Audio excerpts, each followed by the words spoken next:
नाज़रीन, एक और टीचर यहाँ पर हमारे साथ मौजूद हैं जिनका नाम है सानिया ज़हरा। वो भी यहाँ की साइकोलॉजी, जो बच्चे होते हैं ना, उनकी जो साइकोलॉजी होती है उनके साथ वो खेल रही होती है, लेकिन खेल के साथ साथ वो उन्हें क्या क्या चीज़ें समझा रही होती है, किस तरह से वो इन्हें ट्रेन करती हैं मुर्शिद स्कूल ऑफ नर्सिंग में। आइए इस हवाले से उनसे बात करते हैं। अस्सलाम वालेकुम। वालेकुम अस्सलाम। कैसी हैं आप? अल्हम्दुलिल्लाह मैं ठीक हूँ, आप कैसी हैं? अल्हम्दुलिल्लाह। अच्छा मिस सानिया ज़हरा, मतलब आपका भी जो सब्जेक्ट है वो थोड़ा सा दिमागी अमराज को मद्देनज़र रखते हुए, तो किस तरह से आप डील कर रही होती हैं? देखें, सबसे पहले तो मैं ये कहना चाहूँगी कि जो मेंटल हेल्थ है, जैसे हमारे पास फिजियोलॉजिकल हमारी हेल्थ होती है, कोई डायबिटिक पेशेंट है या हाइपरटेंसिव है, तो हम उन चीज़ों को बहुत सीरियसली ले लेते हैं कि बीपी हाई हो जाता है, शुगर हाई हो जाती है, तो हम उसके लिए डॉक्टर के पास भी चले जाते हैं या अपना इलाज करवाते हैं, दवाई लेते हैं। लेकिन साइकेट्रिक इश्यूज़ जो होते हैं वो कहीं ना कहीं पे थोड़ा सा पेशेंट सफ़र करते हैं, जस्ट बिकॉज़ के फैमिली विलिंग नहीं होती है उनको हाईलाइट करने के लिए या बताने के लिए, ट्रीटमेंट के लिए, या कुछ उनके अपने रिलीजियस पर्सपेक्टिव्स होते हैं जिसकी वजह से पेशेंट सफ़र करता है। तो नर्सिंग के अंदर साइकेट्री या फिर साइकोलॉजी का होना ये इसलिए है ताकि हमारी जो जनरेशन है, जो स्कूल में हमारे पास स्टूडेंट्स पढ़ रहे हैं नर्सिंग फील्ड में, उनके पास इतनी नॉलेज हो कि अपने आसपास अगर वो किसी ऐसे पेशेंट को देख रहे हैं कि वो साइकोलॉजिकली वेल नहीं है, इमोशनली अनफिट है या उसको किसी सपोर्ट की ज़रूरत है, तो मॉरली उनको सपोर्ट कर सकें, उनके ट्रीटमेंट में, उनकी केयर में अपना किरदार अदा कर सकें with in hospital and even outside the hospital, अपनी फैमिलीज़ में, अपने इर्द गिर्द।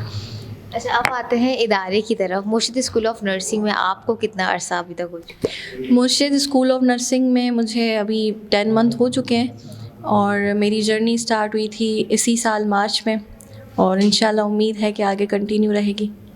मुर्शिद स्कूल ऑफ नर्सिंग, और आपने ज़ाहिर सी बात है कहीं और भी इससे पहले अपनी सर्विसेज दी होंगी, तो आपको क्या डिफरेंस नज़र आ रहा है?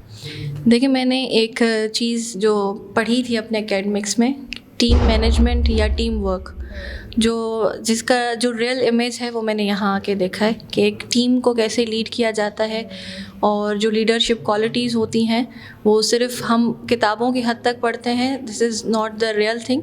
रियल में आप एक टीम को कैसे लीड करते हैं, लीडर क्या होता है, और लीडरशिप क्वालिटीज़ जो मैंने अपने सीनियर्स में देखी हैं, अपने जो यहाँ पे हमारे पास टीम लीडर्स हैं उनमें देखी हैं, तो वो मैंने शायद इससे पहले नहीं देखी थी, और काफ़ी मोटिवेटेड है, हमें भी मोटिवेशन मिलती है। और सबसे जो इम्पॉर्टेंट चीज़ मैंने यहाँ पे आके सीखी भी और देखी भी वो यही थी, टीम मैनेजमेंट, लीडरशिप क्वालिटीज़, और अपने स्टाफ के साथ, अपने एम्प्लॉयज़ के साथ, स्टूडेंट्स के साथ जो कोऑपरेशन है टीम का, वो आउटस्टैंडिंग है। अच्छा, अब बात करते हैं स्टूडेंट्स की। हमारे जो मुर्शिद स्कूल ऑफ नर्सिंग के स्टूडेंट्स हैं उनका रुझान किस तरह का है? वो वाकई में इंटरेस्टेड है या बस टीचर्स जो है उनके ऊपर लाद देती हैं चीज़ें? नहीं, लाद देने का नहीं है इस तरह। स्टूडेंट्स जो है वो इंटरेस्टेड हैं। इवन के लास्ट आप लोग भी आप आए थे, आप लोगों ने भी अटेंड किया था, आपने सारी चीज़ें देखी कि स्टूडेंट्स खुद से विलिंग होते हैं कि करिकुलर एक्टिविटी के साथ साथ एक्स्ट्रा करिकुलर एक्टिविटीज़ में भी उनको पार्टिसिपेट करवाया जाए। डिफरेंट हमारे पास डिबेट कॉम्पिटिशन्स होते हैं, उनकी करिकुलर एक्टिविटी, प्रेजेंटेशन, असाइनमेंट, हर चीज़ में जो भी उनको टास्क दिया जाता है वो भरपूर अंदाज से उसको परफॉर्म करते हैं। तो इतनी ज़्यादा स्ट्रिक्टनेस दिखाने की ज़रूरत नहीं पड़ती है। लेकिन जैसे आपको पता है कि स्टूडेंट है, स्टूडेंट कहीं ना कहीं थोड़ा सा उसमें आ जाती हैं चीज़ें, हम खुद भी उसी फेज़ से गुजरे। तो बीइंग अ टीचर कभी कभार थोड़ा सा उनकी बेहतरी के लिए स्ट्रिक्टनेस दिखानी पड़ती है, लेकिन इतनी हार्ड नहीं।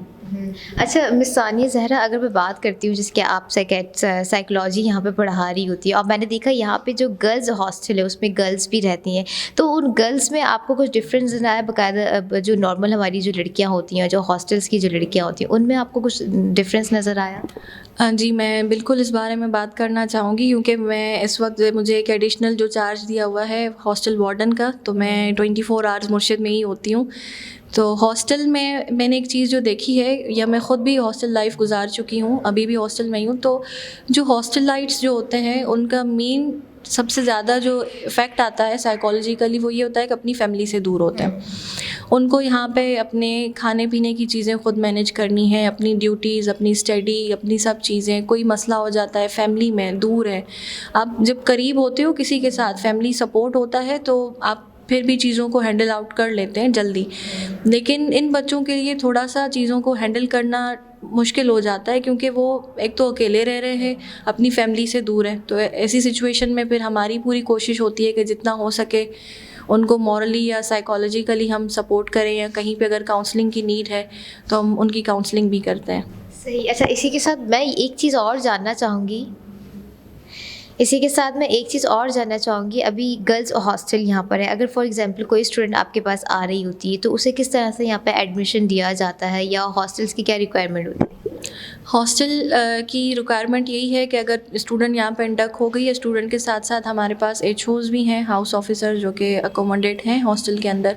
तो उनका तो जितनी भी चीज़ें होती हैं वो HR से लिंक होती हैं, HR के थ्रू आते हैं, उनका एप्लीकेशन सबमिट होता है और उस पे मेरे साइन होते हैं। इसके बाद जो हमारे हायर अथॉरिटीज़ हैं, जिसमें सर अदील साहब होते हैं, हमारे प्रिंसिपल हैं सर आमिर शरीफ, उनकी परमिशन होती है, उनके सिग्नेचर्स होते हैं और फिर वो रिकॉर्ड में जाती है और उसके बाद जाके उनकी अलॉटमेंट होती है। सही। अब आप मुर्शिद स्कूल ऑफ नर्सिंग की जानिब से क्या मैसेज देना चाहेंगे?